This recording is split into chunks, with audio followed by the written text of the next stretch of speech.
be aware. Inbound rules. Okay.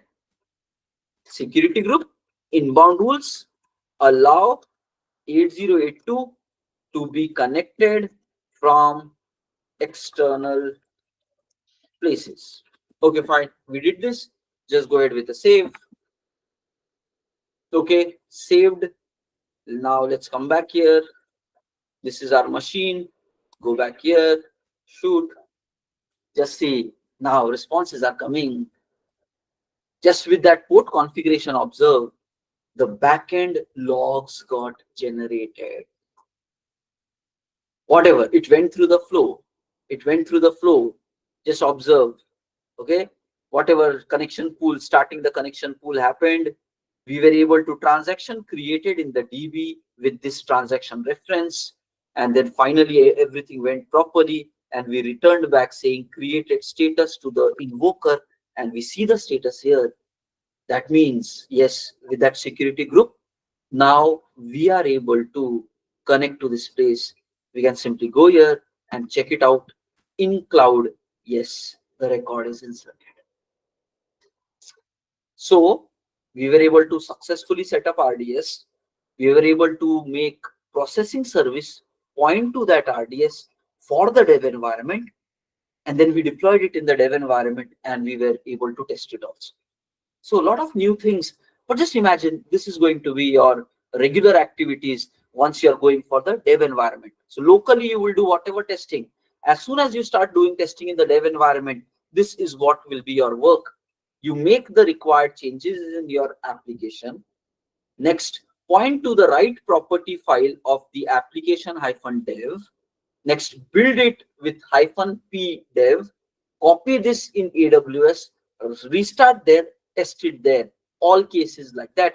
Once you feel everything is good, merge this pull request of your feature branch to integration branch, and then same thing will be done, deployed on integrate QA environment also. Right? Chalo guys, are we clear with this team? Chalo, give a quick thumbs up. Chal gaya, right? Build, deployed, executed. So local testing will be first step. After that, once you're everything done in local, it's all looking good, you go to AWS for dev, you do one round there, and then you commit it to feature branch fully, raise a pull request to go to integration branch. Good, good, good, good, good. Okay. Now guys, one last topic is left for today. Okay. So this is okay. We are able to do it. We are able to run it all properly. There is now one last topic, secrets manager. Okay. So let's discuss that. So far we have completed RDS setup and connectivity. Next, we have done EC2 setup and we have run our processing service, which connects to RDS and tested from local. This we have done. Okay. Fine, fine, fine. Next, the last topic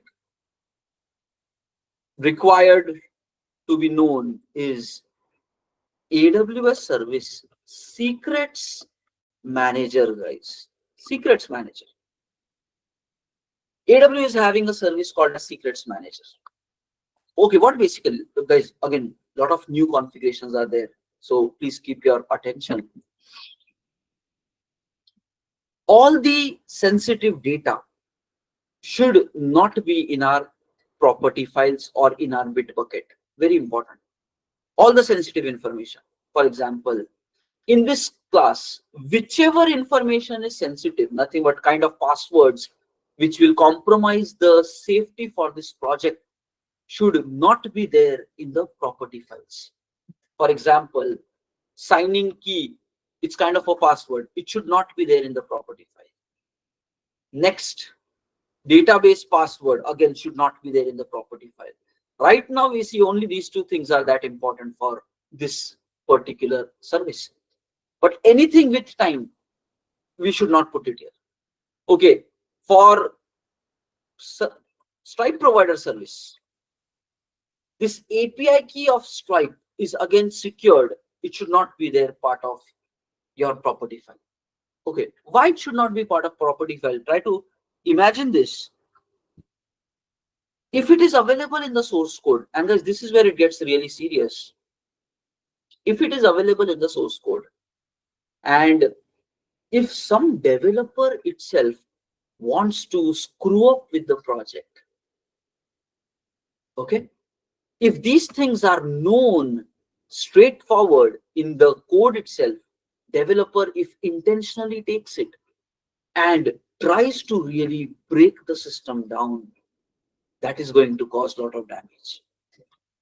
What if the developer itself hacks it and realizes for so and so client application, even though failed payments are happening, but they have this kind of a signing secret, I can prepare a new object as success object. I will sign it with this secret and give it, and you know how the application works. So if the developer itself wants to compromise of the system, and if they know these details, it is possible for them to do.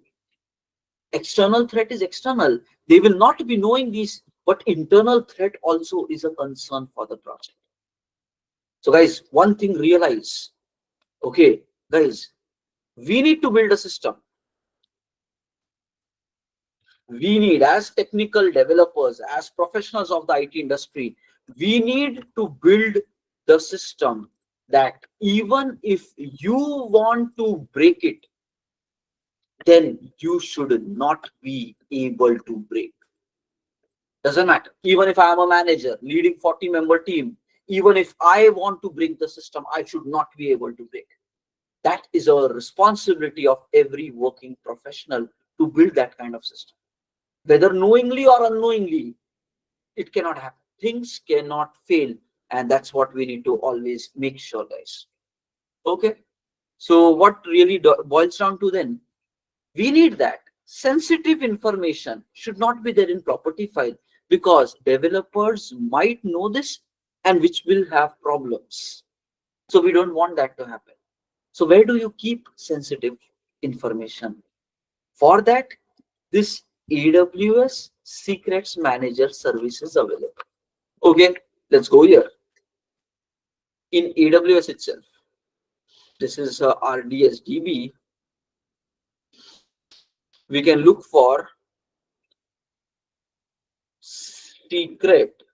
Secrets Manager. Just see, this is how AWS Secrets Manager is the place where you can do it. Okay, AWS Secrets Manager. Now try to understand this. We have different scenario, right? Try to understand the vastness of our project now. We have 3 services: validation service, processing service, Stripe provider service. These 3 services will be running in their AWS environment, doing whatever their properties, their connections. Next, we have again 3 services running in QA environment. And like that, we have 3 services running in UAT, in prod. So that means we have environment specific services. So now coming to this sensitive data, this sensitive data is also environment specific, service specific sensitive data. Let me write down that statement and let's absorb it together. Okay, the sensitive data is environment specific, service specific, right? It's very obvious. Try to think. Processing service in the dev environment is going to point to dev database. So that means, yes, environment specific thing is there. Processing service in QA is going to point to QA database. So definitely environment specific configuration is there. Furthermore, guys, validation service will have separate configuration, processing will have separate, Stripe provider will have separate. So if you really think about it more deeply, our sensitive information is environment specific, service specific. So validation of QA might have different sensitive information. Validation of dev will have different. Processing of QA. So don't mix it two. We don't have only like one sensitive information for all the three like validation processing. No, we need to maintain environment specific, service specific sensitive data. So this is what is required. Environment specific and service specific sensitive data. This we have to maintain. Okay. Now guys, what is going to happen? Let me first give you the understanding about the concept. After that, we will be practically doing the setup for that. So guys, the approach is going to be something like this. In your property file, sensitive configuration like this should not be available. So we will simply delete this value from this property file. And this value is going to be set up in AWS Secret Manager in a environment specific, service specific configuration. Okay. So guys, what is going to happen? So first of all, we will be now having in our system the secret manager. This is going to store the data as environment and service specific information, like dev environment of processing service is going to have this value. Password is going to be available there. Password equal to whatever that XYZ password. So this is going to be available here. And you will not have the password in your local. You will not have the password in your dev property file. Next thing is, when you are running the system, at runtime, your Spring Boot application should connect to the secret manager and read the password from there. And then accordingly, you will be able to do the rest of the activities. Okay. So guys, what are going to be our set of changes? First, maintain sensitive data in secrets manager. Second, remove it from your application property files. Step number 3, your Spring Boot app should be able to connect to secrets manager during startup time and work with it. That's it. Connect and read. Let's just put it like that. Connect and read the sensitive info from secrets manager. These are the simple 3 steps. Sensitive information, we will remove it from our property file. We will store it separately in AWS Secret Manager. Guys, AWS charges. Even for one property you want to save here, they are going to put some charges. So yes, it is going to be a charge service, but it is really required because it manages a lot of sensitive information. It is worth to put that kind of a price on that one. So for every key, they are going to charge it. But yes, people will still go forward rather than having it in local, put it out there in a different service. So this is one of the way. People might have for different projects some different approaches also. But for this project, we are going to go ahead setting it up in Secrets Manager. And during the interview also stick with this thing. While we are setting up our production and everything, we will move this to Secrets Manager only, not have in our local. That's the plan. Okay, fine. So step number 1, move the sensitive information to Secret Manager. Step number 2, remove the configuration from your property file. Step number 3, make changes in your Spring Boot application that it is able to connect from this place and run from that place. 3 steps we need to do. Okay, so let's start doing it. Already the steps we have summarized as part of this secrets manager document as well. Okay. So if you scroll down, go to secret manager, click on create a secret, and we just need to follow certain set of actions. Let's start doing it one by one. Okay. So first we go here, secret manager. Click store a new secret. Okay, click. We want to simply store key values so that we can put everything. Just choose other type of secret. So guys, as part of this other type of secret, okay, let's say in this property file, we have two values, data source and this also. We can simply be setting up, guys, remember, environment specific, service specific configuration. So nothing but just try to collect here, dev environment of processing service is having two sensitive information. One is this one, and the second one is this one.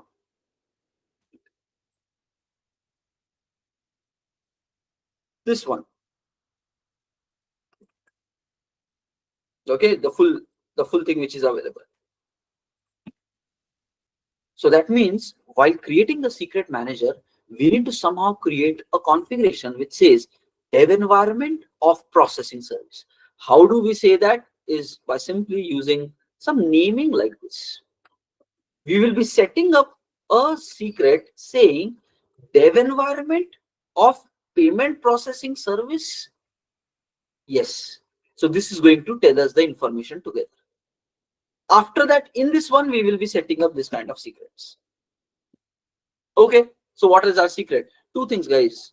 So while we are storing it, other type of secret, keys and the values are there. So we can simply say, okay, password, we will be putting as the key, and whatever is the password is going to be available to the value part.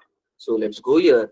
We will try to pick it up from this place itself, and this is going to become your password. You want to save more than that, just click on add row, and then you have to choose more than one sensitive information also. You take this, you put it here, and you put it, whatever is the value, you put it as part of here as well. So environment specific, property specific, keys and values, we are saving it into AWS secret manager. That is the step one. These sensitive information should be set up here. Another thing you might now wonder, but here while setting it is still plain text. People can see that. No. For all the production related, developers will not be even knowing what these credentials are. Some senior person from the client side application or product owner, they themselves will log in into AWS, and you have to tell them what key to use. Password they will directly set up at their side, and rest of the developer technical people will not even have access to see this sensitive information. So it is not going to be told itself to the developers. We just have to tell them, hey, this is the password field, take this key, and whatever is the password, you set it up. We have to just inform to the clients. But keys have to be what our application needs. So key, we have to tell them. Passwords, they will be doing at their end. By that way, developers will never know what basically these details are. Okay. So by this way, what is the setup, guys? Choose secret type. We will choose other type of secret, which simply says keys and the values. And you can put everything here. Continue with the defaults for everything. Okay. Next, choose what secret name you want. We are going to make it. We are going to make it this one, dev of payment processing service. So put that name, dev / payment processing service. Description is optional. Continue with the default. Okay, move out to next. Secrets is important. Sometimes you want the password to be automatically rotated time to time again. Okay, so you can, furthermore, intelligence is available. Password, we do this, right? Banking password, every few months they ask to reset, change the password. It's a good security principle, because if accidentally somebody knows it also, but if in practice you keep changing it regularly, the people will not be able to catch up with all your changes. So rotation policy is a good feature. You can keep changing this sensitive information time and time again. So, but yes, if you want that, they have some way to do that also. Okay, fine. But right now we are not getting into all these use cases. Just consider rotation, automatic rotation as off, and continue with the default. Okay, next, other type of secret, AWS Secret Manager. Name is like this. It's just a confirmation review. And then we simply do, okay, just finish this part quickly. They are giving some sample code. If you want to connect to this, just observe. It is available in region AP1-South itself, Mumbai. So secret manager we are keeping in Mumbai location. They are saying how your Java application can get this secret. They have provided the way Stripe has given us a pom.xml dependency, right? We added in the class path and we used it. Like that, AWS team is also giving some libraries, AWS specific libraries. You can use these kind of ready-made classes provided by AWS, and then we can just call something like this. Again, see, guys, builder design pattern is being used. Very common pattern. So yes, all these things you can use. You can call these kind of methods, and you will be able to get the secret response. So if you want to do application changes, this is how you can do that. And whatever library SDK is required for Java, you can just click here. You will have the dependency, add it into your project and work with it. So they just provide it as an option, but we don't have to do this. There is a simpler way. With Spring Boot, it is very simple to do this activity. So we don't have to write manually code like this to read this property. No, this is one option. We don't have to do it. With Spring Boot, there is a lot of intelligence added to automatically connect to secret manager and read the values. So we will use Spring Boot related power. We will not be writing all this. It's just option, but we don't want to do it. Simple core Java code you can write to do this activity also. And that will also be doing the work for you. Okay, fine. Now let's click on store. Okay, successfully created. Refresh. Just see, we are able to successfully create the secret. Okay, now there is one thing here. Secret is created. Few more tricky things are there. Please understand. Understand this visually. In the secret manager, we created a store. Now we want EC2 should be able to connect to this secrets manager for reading purpose. Point is, we are going to make changes in our application which should do it, but secret manager is very sensitive information, right? So by default it will not allow outsiders to connect to this. We need to explicitly configure that EC2 machine should be allowed to connect to secret manager. Maybe even if you do application changes, but if EC2 machine itself is not allowed connection to secret manager, it will not be able to connect itself. So our next step is going to be, because it is sensitive information, so we have to do everything in a secured manner. Carefully we need to allow by default. Okay, any other service is not able to connect to secrets manager, whatever sensitive information. So EC2 will not be able to connect. So we need to add additional configuration so that EC2 can connect to this secret manager.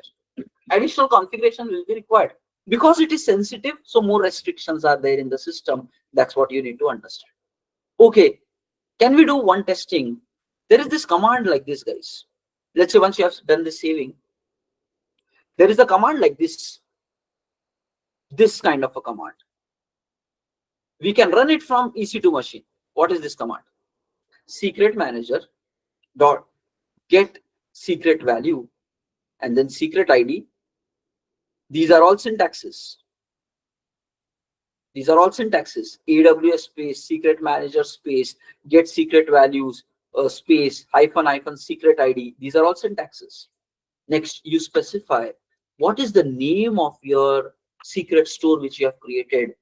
Right now, we created this one itself, dev hyphen payment processing. So this one itself, and in which region it is located. So this kind of a command will try to read this sensitive information from EC2. Let's try to run this right now and see whether EC2 is able to connect to it or not. So we go here, we go back to our EC2. Okay, if you don't use this EC2 for a long time, automatically AWS resets the connection. That is what has happened. So we will be again starting it. Okay, we are in. Convert to sudo su, become a root user. We have this command, right? ps-ef grep java. It shows the Java process. So currently, whatever process we ran is running. Our payment processing service is up and running. We can call this. Yeah, one more record we created. Okay, we are able to see multiple records here. Okay, fine. Now let's go further. Maybe this is initiated by some of you guys who might be doing certain testing from your side. So somebody replicated it and was able to call, because from our postman we have 100.5. So this is one of you. That itself showcases that yes, it's a publicly open endpoint because we have given that IP connection. Anybody from the world can connect and do the testing to this endpoint, and that's where it worked like that. Okay, okay. Next, regardless of that, currently the service is up and running. We can bring it down, kill -9, and yes, this is how we bring the service down. So now it just stops for everyone. Okay, next, what are we checking now? Whether this EC2 machine is able to connect to that secret manager. For doing that checking, we have this command. Just copy this, paste it here, check it out. No, unable. It is not able to read it. Unable to locate credentials. It's not able to read from that place. Unable to locate the credentials. So that means by default, EC2 is not having access to read from that place. Okay. Now the thing comes, how to provide access? For that, there are certain set of activities. In AWS, we need to create just IAM role. We need to create one IAM role which allows EC2 machine to connect to secret manager. So our steps will be something like this. Again, these are all very technical things. A DevOps engineer should definitely know it. The senior members should definitely know it. But since we are trying to put one session where all these topics we are discussing together, so an end-to-end solution we are discussing, okay, it will have you have more enhanced knowledge. This is what it is. We need to create an IAM role. Some roles are there in AWS. These roles we can assign that EC2 can connect to secret manager. Like this role we will create. Second, this IAM role we will assign to our EC2 machine. If we do this, automatically our machine will be able to talk to our secret manager. Once these two things are done, after that will come Java Spring Boot changes to read from this secret manager. That is going to be our next step. But our immediate new two steps, currently we are facing a problem. EC2 is not able to connect